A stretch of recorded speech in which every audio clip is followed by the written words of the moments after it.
کہا میری بیوی بہت بد زبان ہے، میں کئی دفعہ طلاق دینے کی سوچ چکا ہوں، لیکن میرے 3 بچے ہو چکے ہیں، بچوں کو دیکھتا ہوں تو پھر میں اپنے صبر کا گھونٹ پی لیتا ہوں، ورنہ میرا جی چاہتا ہے اس کو ابھی طلاق دے کے گھر سے نکال دوں۔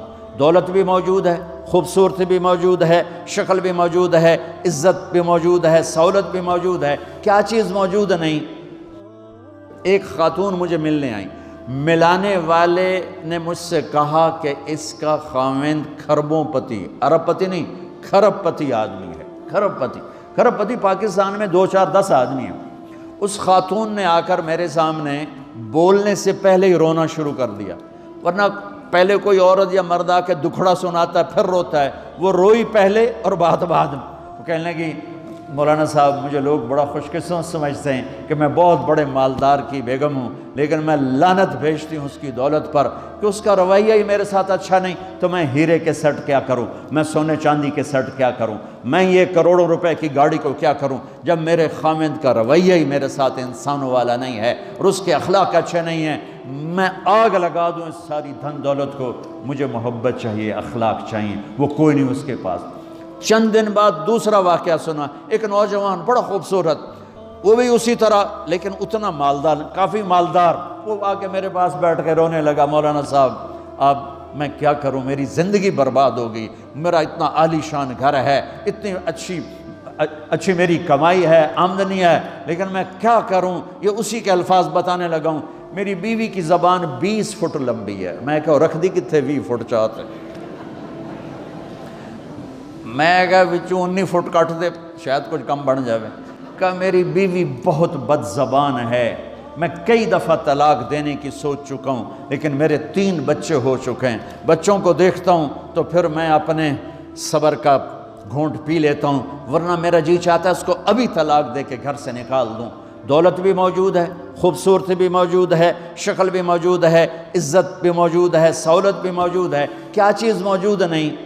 اخلاق موجود نہیں، حسن سلوک موجود نہیں، پیار محبت موجود نہیں۔ اب اپنے گھروں میں اگر خوشی دیکھنا چاہتے ہیں، ہر رشتے کو اگر آپ آباد کرنا چاہتے ہیں تو میرے نبی والی محبت دینا سیکھیں، میرے نبی والی محبت دینا سیکھیں، اپنے بچوں کو بھی، اپنی اولاد کو بھی، اپنے بہن بھائیوں کو، اپنے ماں باپ کو، ساس بہو کو، بہو ساس کو، سسر بہو کو، بہو سسر کو، بھائی بھائی کو، بہن بہن کو، اللہ کے واسطے برداشت کرنا سیکھو۔ مجھے میرے رب کی قسم ساری دنیا کا چین و سکون برداشت میں ہے، صبر میں ہے، صبر میں ہے، صبر میں ہے۔ زبان۔ ایک نوجوان میرے پاس آیا، کہا جی میری بیوی سے لڑائی ہوتی، مجھے کوئی تعویذ دو۔ میں نے کہا بیویوں پہ تعویذ اثر ہی نہیں کرتا۔ کہنے کا کیا کروں؟ میں نے کہا ایک عمل بتاتا ہوں، سنت عمل، کہ 1-2 لقمے اپنے ہاتھ سے بیوی کو کھلا دیا کرو۔ وہ کہنے لگا اس سے کیا ہوگا؟ میں نے کہا یہ تو تم دیکھو گے، پھر میں پوچھوں گا تم سے کیا ہوگا۔ میں نے کہا یہ سنت عمل ہے، اس سے محبت بڑھے گی۔ کوئی 8-10 دن گزرے تو اس کا فون ویسے آ گیا حال احوال پوچھنے میرا، تو مجھے اپنی بات یاد آ گئی۔ میں نے کہا میری بات پہ عمل کیا تھا؟ کہنے لگا نہیں۔ میں نے کہا کیوں؟ کہنے لگا شرم آتی۔ میں نے کہا لڑتے ہوئے شرم نہیں آتی؟ کبھی کوئی کمزور سے بھی لڑتا، عورت تو بیچاری کمزور ہے، چلو یہاں کی عورتیں طاقتور ہیں، سنا ہے کہ بڑی شیرنیاں ہیں اور ان کے خامد سارے بکری یہ شیر ہیں، الٹا ہی کام ہے، یہاں عورتیں شیر ہیں، خامد بکریاں ہیں۔ چلو بھائی تم مہربانی کر کے اپنے خامدوں کو عزت دو، اور ان سے کہتا ہوں اپنی بیویوں کو عزت دو، محبت سے رہو۔ تو میں نے کہا بے وقوف، کبھی کمزور کے ساتھ بھی کوئی لڑتا ہے، اس میں تمہیں شرم نہیں آتی؟ اور اس میں شرم آتی ہے سنت۔ میں نے کہا چل کر اور مجھے بتا۔ کوئی 2 گھنٹے بعد اس کا فون آیا، کہا مولانا دوپہر کا کھانا تھا، میں نے اپنی بیوی کے منہ میں لقمہ جو دیا نا تو اس کا منہ وہیں کھلا رہ گیا۔ وہ کہنے لگی تو نے خود تو کیا نہیں، کسی نے تجھے بتایا ہے؟ کس نے بتایا؟ تو بتا، تیرے اندر یہ ظرف نہیں ہے، تمہیں یہ سبق کس نے پڑھایا ہے؟ اس نے کہا مجھے یہ سبق مولوی طارق جمیل نے پڑھایا۔ تو کہنے لگا میری بیوی نے ایسے اپنی جھولی اٹھا لی اور کہا مولوی طارق جمیل اللہ اس کے بچوں کو سلامت رکھے جس نے تمہیں انسان بنایا۔ میرے بھائی بہنوں صبر کرنا سیکھو۔ ہماری ایک دھوبن تھی ماسی شریفہ، مر گئی بیچاری، تو وہ آ گئی میری بہن کے پاس، چھوٹا قد، موٹی ڈٹی، تو بڑی لڑک کی، پوری شیرنی۔ وہ آ کے کہنے لگی میری بہن کو، میری بہن تو انہوں چنگی طرح جان دی ہے، بی بی ہے میری نوواں بڑیاں لڑدیاں میں نے کوئی تویز دے ساریاں میری نوکر بن جانا۔ اب میری بہن کو پتہ تھا کہ وہ سارا لڑائی دا تماشا تھا ماسی شریفاں تو شروع ہوندہ، ادو تو ہوندہ ہی کچھ نہیں، بیچاریاں معصوم جیاں چھوٹیاں چھوٹی عمر دیاں۔ تو میری بہن نے ایک تعویذ بنایا اور اس کو یوں رول کر کے نا اس کو کہا ماسی شریفاں ہن جس لے تیری لڑائی ہوئے نا اس تعویذ تو چک مار کے بہ جانا ہے تے چھڑنا نہیں، جے تو چھڑیا تو مر جانا، انہوں پکا کر کے رکھیں۔ اس نے کیا کیا؟ ماسی شریفوں کو چپ کروایا۔ اب ہمارا دیہاتی ماحول ہے، تعویذوں کی بڑا عقیدت ہے، صحیح تعویذ تو اثر کرتے ہیں لیکن اکثر تو ہیرا پھیری والے بیٹھے ہوئے سارے ہی، تو اللہ ماشاءاللہ۔ تو 8ویں دن وہ آ گئی، بی بی تو بڑا چنگا تعویذ دیتا، ساری لڑائی ختم ہو گئی۔ کیوں کہ ماسی شریفاں چپ ہو گئی۔ تو میں ان ساری مستورات کو یہ تعویذ دے کے جا رہا ہوں، یہ سب لے لو، یہ مرد بھی لے لو، اور جب کوئی جھگڑا ہو اے یہاں رکھ کے چپ کر کے بیٹھ جانا، آپ کی لڑائیاں ختم ہو جائیں۔ اگر آپ بولتے رہے تو پھر لڑائی ختم نہیں ہوگی۔ میرے نبی کی زندگی سیکھو، معاف کرنا سیکھو، محبت دینا سیکھو، ایسا نہ ہو کہ دو آپس میں بولتے نہ ہوں، ایسی بد اخلاقی سے بچو۔ اور آخری بات یہ ہے، آپ اس ملک میں رہتے ہیں، اب یہ آپ کا ملک ہے، اگر آپ کے پاسپورٹ ہیں تو یہ آپ کا ملک ہے، اس کو اس کے قانون کو عزت دو، اس کے قانون کو احترام دو۔ یہاں کی گورنمنٹ کے ساتھ مجھے پتہ چلا ہے کہ بہت سے لوگ ہیں فرضی بیمار بن کے وظیفے لے رہے ہیں، یہ حرام ہے، یہ دھوکہ ہے، یہ فراڈ ہے۔ جو حکومت آپ کی اتنی ہمدرد ہو کہ گھر بیٹھے آپ کو وظیفہ پہنچائے، آپ کے بچوں کے وظیفے لگائے، آپ کے وظیفے لگائے، انہی کے ساتھ دھوکہ کرنا ہے، انہی کے ساتھ فراڈ کرنا ہے۔ اللہ کی قسم یہ آپ اپنے ساتھ فراڈ کر رہے ہیں، یہ آپ اپنی ذات کو دھوکہ دے رہے ہیں، ان کو نہیں دھوکہ دے رہے، آپ اپنے آپ کو دھوکہ دے رہے ہیں۔ ایک سردار جی ریل میں چڑھا، ہنسی جائے، لوگوں نے پوچھا سردار جی بڑے ہنس رہے ہو؟ کہنے لگا ریلوے والوں کے ساتھ آج بڑا فراڈ کیا، چکر کا دے دیا، ریلوے کو چکر دے دیا ہے۔ کہ سردار جی کیا چکر دیا ہے؟ کہنے لگا واپسی کا ٹکٹ بھی لے لیا ہے اور واپس میں نے آنا کوئی نہیں ہے۔ نہ کہ سردار جی اپنے آپ نے چکر دیتا ہے تسی تو جتنی 2 نمبری کرنے والے ہیں یہ اپنے آپ کو چکر دینے والے ہیں۔ اللہ کے واسطے اس حکومت کا نہ ٹیکس چراؤ، نہ ایسی 2 نمبری کرو، نہ یہاں کی بچیوں کو دھوکہ دے کر کاغذ بنانے کے لیے شادیاں کرو۔ جب انگریزوں کی حکومت تھی انڈیا پر تو دلی میں ایک وہ پک پاکٹ رہتا تھا جیب کترا، اس کا چیلا شام کو 2 روپے لے کر آیا تو اس نے اس کو تھپڑ مارا، سارے دن میں 2 روپے۔ تو کہنے لگا استاد آج بڑا مال مارا تھا، ایک گورے کی جیب کاٹی تھی، بہت پیسہ تھا۔ جب میں 4 قدم چلا، سننا ذرا اس زمانے کے چور کا ایمان سننا، کہنے لگا جب میں 4 قدم چلا تو مجھے خیال آیا اگر قیامت کے دن عیسیٰ علیہ السلام نے میرے نبی کو گلہ دے دیا کہ آپ کے امتی نے میرے امتی کی جیب کاٹی تھی تو میرے نبی کو شرمندہ ہونا پڑے گا۔ تو پھر میں نے کہا میری وجہ سے میرا نبی شرمندہ ہو، میں نے جا کر اس کو واپس کر دیا، اے 2 روپے اپنے دے کپ کے لے آندے۔ تو اس نے اس کو 10 روپے انعام دیا کہ یہ 10 روپے تیرا انعام ہے۔ اب آپ اس ملک کے اگر ہیں، آپ کے پاسپورٹ ہیں تو آپ یہاں کے ہیں، آپ اپنے پیچھے اپنے رشتہ داروں کی مدد کریں، جو مرضی کریں، لیکن میرے بھائی بہنوں اسے اپنا ملک بنا کے چلو، یہاں غریبوں پہ خرچ کرو۔ زکوٰۃ تو مسلمان کو دی جاتی ہے کوئی شک نہیں، لیکن صدقات خیرات پیچھے بھیجنے کے بجائے یہاں کتنے غریب لوگ ہیں، کتنے ضرورت مند لوگ ہیں، کتنے لوگ ہیں جن کے پاس گھر کوئی نہیں، کتنے لوگ ہیں جو کونسل کی طرف سے وظیفہ لے کر روٹی کھا رہے ہیں اور وہ پوری نہیں پڑتی، ایسوں کو ڈھونڈ کے ان پر خرچ کرو، ان کی مدد کرو، کسی کی جانی خدمت کرو، کسی کی مالی خدمت کرو۔ میرے نبی نے فرمایا ہر مسلمان کے لیے ضروری ہے کہ صدقہ دے، ہر مسلمان روزانہ صدقہ دے۔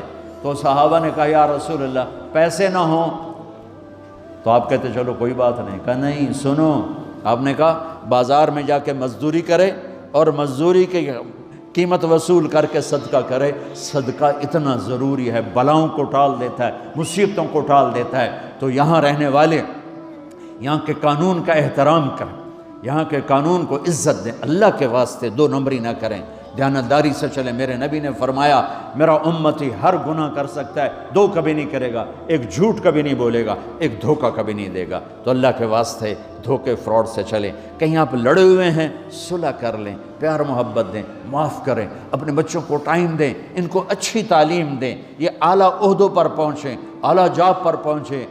ضروری نہیں ہے کہ تمہاری طرح مزدوریاں ہی کریں، ان کی تعلیم کا یہاں سکول بناؤ، یہاں کالج بناؤ، اپنے سکول بناؤ، اپنے کالج بناؤ، اپنی اولاد کو اچھی سے اچھی تعلیم دو کہ یہ آگے چل کے بڑے شعبوں پر اور بڑی جاب پر پہنچیں اور تمہارے لیے عزت بنے، باعث عزت بنے، باعث افتخار بنے۔